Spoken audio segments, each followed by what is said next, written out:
Muito obrigado, senador Alfredo Nascimento, pela oportunidade. Nós vamos tratar do aspecto da amplitude do aumento tanto do transporte de carga como de passageiros no sistema nacional, lastreados pelo que o doutor Bernardo colocou na expectativa de termos um trem de alta velocidade no Brasil até próximo de 2020, assim como o doutor Jean colocou as reformulações que estão sendo feitas e elaboradas pela nossa agência reguladora, no sentido de darmos um salto de qualidade, um salto de competitividade a um sistema que é mais do que centenário, mas que vem desde o seu momento de concessão, vivendo algumas das transformações necessárias, polêmicas, de discussão, mas natural de um país democrático, onde o poder público e o poder privado, agora, com uma perspectiva muito grande de parceria público-privada, possamos agir com mais celeridade, com mais rapidez, com mais objetividade, a fim de atender, inclusive, as vozes mais recentes do povo brasileiro.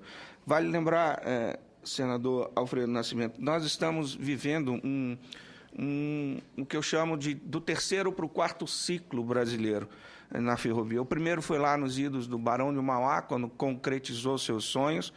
O segundo, quando nós estatizamos o sistema da Rede Ferroviária Federal S.A., diga-se de passagem, já carregando déficit operacional e econômico.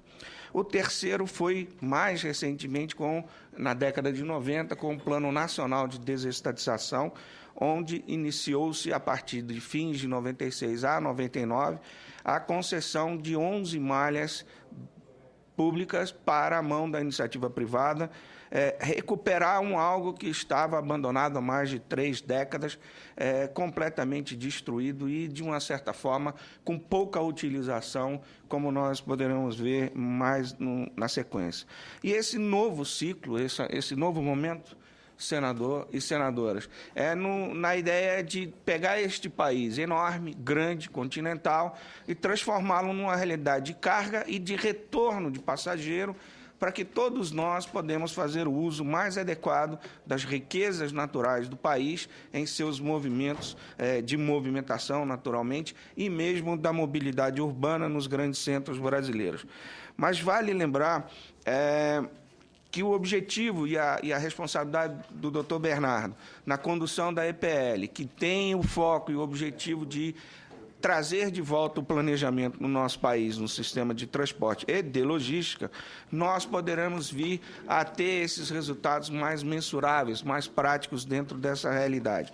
É importante entendermos que, de fato, nós não observamos ferrovia desde os anos 2004, 2005.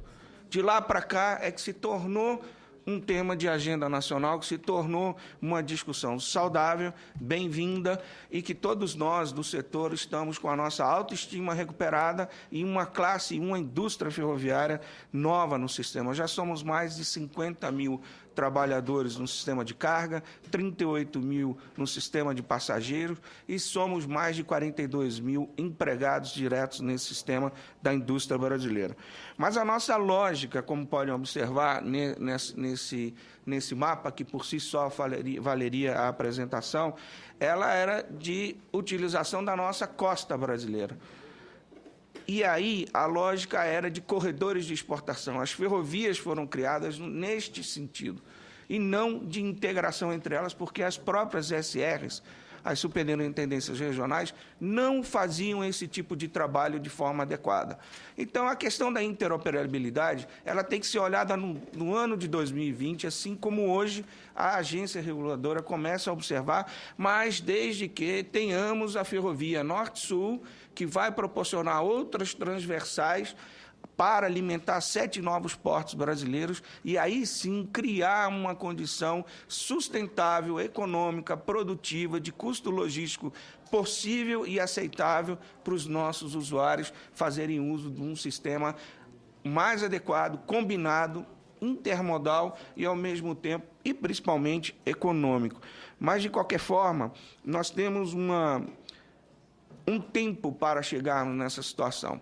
E é dentro dessa ótica que a ANTF, que é a Associação Nacional dos Transportadores de Carga, tem levado ao governo federal, à EPL hoje, à ANTT e ao Ministério dos Transportes alguns dos pontos que nós observamos serem fundamentais para que tenhamos avanços reais, de fatos ocorridos. Eu queria lembrar que, independente de tudo isso, a sensação é: fizemos sim, recuperamos, mas há lugares, há deficiências em que nós temos maiores dificuldades de fazer e de realizar modificações. Mas o sistema aumentou. A sua capacidade produtiva aumentou, os seus investimentos já ultrapassam 50 bilhões de reais, sendo 16 de pagamentos de tributos, coisa que não eram feitas pela estatal, e mais de 7 bilhões de reais que foram pagos, senadores, no arrendamento da malha. E esses valores não retornaram para o nosso sistema. Agora, temos muito mais o que fazer, temos muito mais o que produzir, e a sensação é que fizemos pouco mesmo. E há uma necessidade de um entendimento, de uma colaboração pública e privada para que possamos avançar. Alguns desses pontos estão aqui. Nós não olhamos na malha existente. O projeto de expansão é perfeito, nós vamos ver ali na frente, mas o fato é, nós temos gargalos, nós temos expansão da malha, que será dita, a intermodalidade, que foi citada pelo Dr. Jean, e temos diversos problemas institucionais da extinta Rede Ferroviária Federal. Não posso ficar longe, como todo brasileiro, como todo empresariado, na questão que trata da tributação dos fornecedores e da competitividade do sistema. Além disso, temos as questões sociais, de sustentabilidade, tecnologia e gente. Estamos implantando sistemas mais modernos. Estamos circulando ainda numa malha de 2 séculos atrás. Há dificuldades e há um custo de investimento muito grande. Em 2003, o doutor Bernardo fez parte desse processo no plano de revitalização das ferrovias. E nós temos dificuldades burocráticas e tivemos de recuperar esses trechos já existentes e perdemos um tempo que poderíamos ter avançado. Mas, de qualquer forma, mudanças ocorreram e o sistema vem evoluindo. E este ponto é importante. A combinação agora, a EPL, a NTT, ou futura empresa brasileira de ferrovia, vão poder agrupar os responsáveis por esse sistema e nós vamos continuar atacando essa ótica que precisamos dentro do sistema de carga. Não diferente disso, e foi um dos motivos de críticas e críticas estas construtivas, que nós levamos à agência reguladora que o modelo dessa chamada novo marco regulatório, que, no meu ponto de vista, vai continuar sendo, porque ele já existia, e vale lembrar, ninguém aqui gostaria, naquela época, de ser sócio da Rede Ferroviária Federal, quando ela foi levada à iniciativa privada. Eu duvido que nós encontrássemos algum sócio que quisesse partilhar com a rede algum tipo de ação conjunta, como hoje, por exemplo, temos com a Infraero. Ninguém faria isso devido ao caos que existia naquela época, fruto de um abandono pleno e total do poder público. Independente disso, mostramos que há uma situação no mundo em que esta modalidade ela não apresenta referências mundiais e, ao mesmo tempo, colocava dúvidas. E nós levamos ao governo e à agência os nossos pontos de observação que estão sendo trabalhados, e eu posso dizer isso com muita segurança, através da agenda regulatória da NTT, elaborada pelo seu corpo técnico, avanços significativos do ponto de vista de discussão de temas para que tenhamos, sim, essa malha ferroviária que precisa e deve, e que já deveria ser de 52 mil quilômetros, para que possamos integrar de forma mais objetiva e mais econômica e mais ambientalmente sustentável todo esse sistema. E aí eu entro no que, mais recentemente, há quase um ano, a nossa presidente lançou, já com estudos, né, Bernardo, da própria EPL, o plano de expansão da malha ferroviária brasileira. Plenamente correto, extremamente adequado, é disto que nós precisamos. Tenho certeza que novos trechos irão ser adicionados em breve, mas que reflete a necessidade dessa transformação. É dentro dessa ótica que o governo está acertadamente trabalhando e tem tido, ao longo desse último ano, imaginando, dentro da agência reguladora, cumprido toda a questão burocrática, todos os pontos necessários, independente do atraso, mas o atraso trará certamente sucesso sobre a ótica de empreendimento futuro que nós teremos com a ampliação da malha ferroviária brasileira. Precisamos combinar, e estamos tratando o novo com o existente. Essas questões, elas são complexas, porque o papel não retrata a realidade quando você vai para a operação.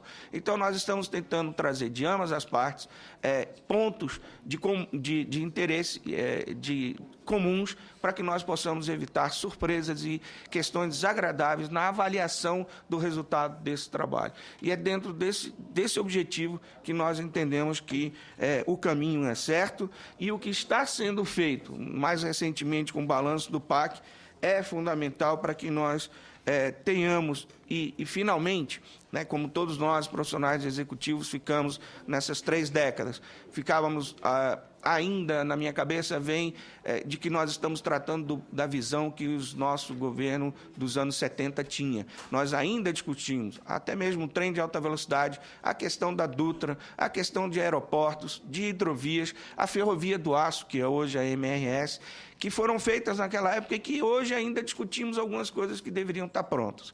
Nós precisamos mudar isso. Nós passamos um período de 2 décadas, 80 e 90, em abandono, o sistema ferroviário e aquaviário, e aeroportuário também, para depois entrar numa necessidade de planos, de projetos, e finalmente temos a EPL, que vai olhar esse horizonte lá em 2020, e melhor, com a atividade e com a participação pública, senador Alfredo e demais integrantes da Comissão de Infraestrutura. Só que nós precisamos que este lado público, aliado à iniciativa privada, que agora vem com uma força maior, com os diversos projetos de infraestrutura, no caso de transportes, possam trazer a melhoria para que nós, de fato, possamos executar projetos de forma célere, confiável, auditada e com muita capacidade para que tenhamos os problemas resolvidos ainda nesta década. Sem dúvida nenhuma, nós vamos avançar com muita objetividade se todos nós estivermos envolvidos, se toda a sociedade estiver envolvida no ambiente e no trato através das audiências públicas e da participação para que tenhamos eliminação de dúvidas. Já o sistema, senador Alfredo, metro ferroviário brasileiro, ele ainda é insuficiente, ele é curto, é pequeno, né? São apenas 63 médias e grandes cidades ou regiões metropolitanas atendidas pelo sistema de sobretrilhos. É pouco, a nossa rede é pequena e isso tudo é falta de planejamento. E aqui nós temos desassociado a questão de transportes e o Ministério das Cidades. Não se trabalha em conjunto. Ok, então te peço, Bernardo, traz o CONIT para a gente de forma mais efetiva e transparente, pública, para que nós, todos os investidores, possamos vir a agir mais rapidamente e com mais segurança. E aí, no caso de passageiros, nós temos o público e o privado já atuando, são situações mistas, mas que nós precisamos crescer muito, muito rapidamente, porque interfere na qualidade de vida do povo brasileiro. A rede é mínima, ela precisa crescer. E quais são essas dificuldades? É quase que um octógono. Está faltando aí a questão de planejamento integrado. Nós temos dificuldades na expansão da malha, nós temos difusão de sistemas sobre trilhos nas cidades brasileiras. O ponto crítico maior e que todos nós do setor de passageiros pedimos é o custo da tarifa e da energia elétrica, a modernização dos sistemas, porque a dificuldade também e existe do poder público em melhorar mais rapidamente a questão dos sistemas ferroviários, implementação do avanço tecnológico, aqui o doutor Bernardo colocou as questões de um trem de alta velocidade no continente sul-americano, a questão da tarifa, como eu falei, e de frota, que vem sendo recuperado, inclusive com grandes multinacionais no Brasil.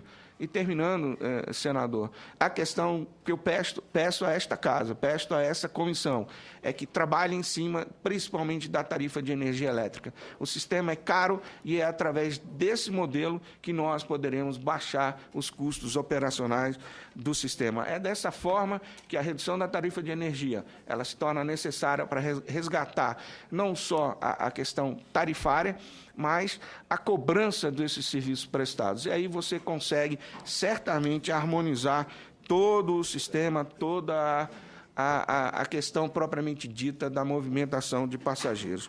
E, por fim, lhe dizer que o CONIT é muito importante, que o planejamento que vem sendo feito e projetado e elaborado pelos técnicos da EPL vão, sim, trazer melhorias ao nosso negócio, que o orçamento que nós temos, ele precisa, através desta Casa, do Congresso Nacional, estar sempre firme e presente, que nós tenhamos equacionamentos jurídicos, ambientais e regulatórios principalmente para os nossos investidores, e precisamos ter um Ministério do Transporte mais forte, de liderança, para executar, definir políticas e gestar e mesmo administrar os diversos projetos de infraestrutura brasileira.